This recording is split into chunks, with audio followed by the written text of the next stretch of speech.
Ni kilio cha muda mrefu kwa wakazi wa eneo hili juu ya barabara na hata kivuko kinachoonekana kuwatesa siku zote. Mipira ya magari na miti hapa inakuwa ni nyenzo ya kuvukia, japokuwa sio salama kwao. Watoto wetu wanavuka kwenda shule, tusomeshe basi hata watoto wetu, tupate mawaziri baadaye marais wa kutusaidia sisi, lakini hatuwaoni daraja watavuka wapi?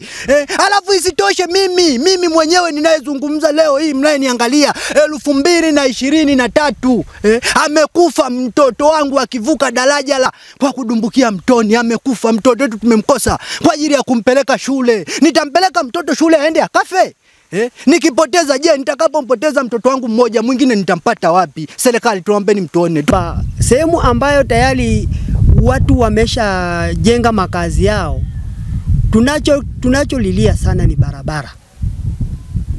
Barabara ndio changamoto kubwa. Licha ya kuwa kwa tabu, lakini nyakati ya masika limehofu na mashaka kwao, kama asimava Florence Manyonga, mmoja wa viongozi wa kitongoji hicho. Hapa kwa kweli ni watu wengi sana waishawahi kudumbukia hapa. Waga tu ni ajali za kudumbukia. Na pia hata watoto waishawahi kudumbukia hapa lakini wakaokolewa. Tunachohitaji ni pamoja na hiki kivuko. Hapa kuna watoto kama 60 kama na kadhaa wanaovuka hapa kwenye daraja unaoliona hili hapa, wanaenda kusoma shule ya Aisha hapa Kashai.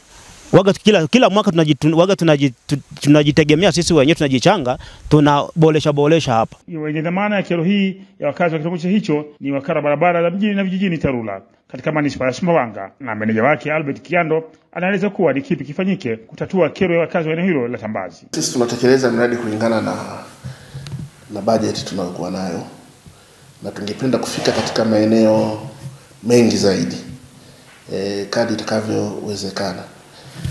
Changamoto tulionayo ni kwamba tunatakiwa kufanya vitu viwili kwa wakati mmoja: kutunza miundombinu tulionayo, lakini pia kujenga miundombinu mipya.